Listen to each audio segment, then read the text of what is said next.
Dr. Joseph Joe Ellison grew up on Long Island. When he was 15, he lost his dad, and the family moved. He and his sisters began to work to support the family. He took a job at a drugstore, sweeping the back. I watched the pharmacists there, and I got, hey, that's kind of cool. In those days, they didn't just count pills or something. They made their own prescriptions all the way through. I said, wow, I'd like to do that. So when I turned 18 and was looking for a college, I went to St. John in Brooklyn.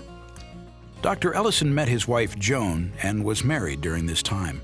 And shortly after that, he was drafted to serve in the U.S. Army.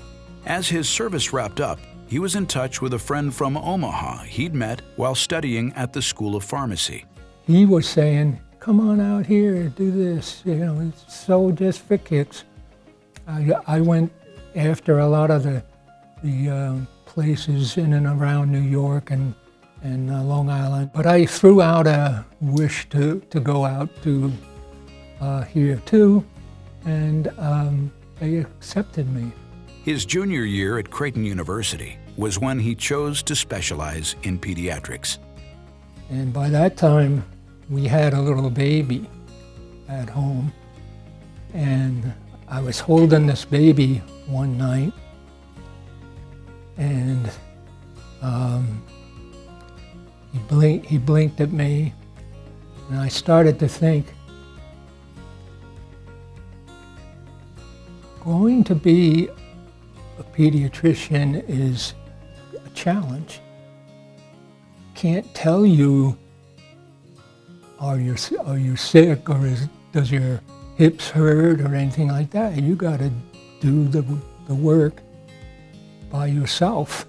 Dr. Ellison earned his medical degree from Creighton and completed his residency at Children's Hospital and Medical Center. After that, he began his practice with other pediatricians, and Omaha was now officially home. He cared for countless children over his 46-year career. People recognize him everywhere he goes. This teacher, young lady, about 25 years old or so, walks up to me and says, "Are you Dr. Ellison?" I said, "Well, yeah, I am." And she said, "You saved my life." "Oh, really?" And she told me the story that she had heard from her family. We couldn't take Dad anywhere without somebody, "Oh, Dr. Ellison, oh, Dr. Ellison, oh, that's a patient of mine, oh, that's a patient of mine." Dr. Ellison and Joan had 6 kids. We had 6, 4, 3, 2, 1 newborn. He was just dad at home, but Dr. Ellison had a few bumps, bruises, and injuries to treat across the neighborhood as his kids grew up, each treated by his calm, knowing, and warm bedside manner, with which he treated all his patients. We were rambunctious kids. We were very physical kids, both with each other, and did a lot of sports, which meant a lot of injuries.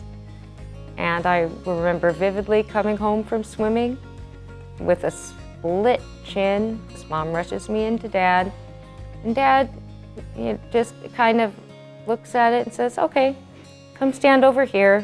Dad was very commonly putting us back together.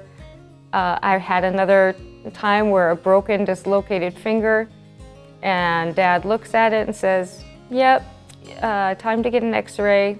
For colleagues, Dr. Ellison is admired for his care and thorough work ethic. I think he was an excellent example of what a general pediatrician should be. Know everything about your patient all the time, and know about them personally, as well as from the medical standpoint.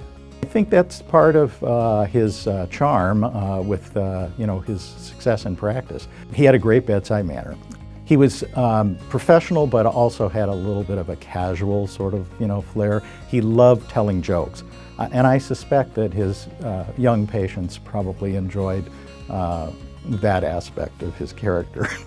We all did. A pediatric legend in practice, personality, and connections across the community. I think he deserves it, but he's been a legend to me for a long, long time before that. Dr. Ellison is deserving because he was such an example of role model, not only to pediatricians, but to surgeons and other subspecialists. The fact that he was consistent, caring, and just a major part of the community. His impact spans generations, without a doubt, even in his family. Dr. Ellison's youngest, Scott, is now a surgeon, and his granddaughter, Hannah, is currently attending medical school. I consider it a big step forward for me to be with the people I adored, but these were people that I learned from. I liked what they were doing, and again, to join them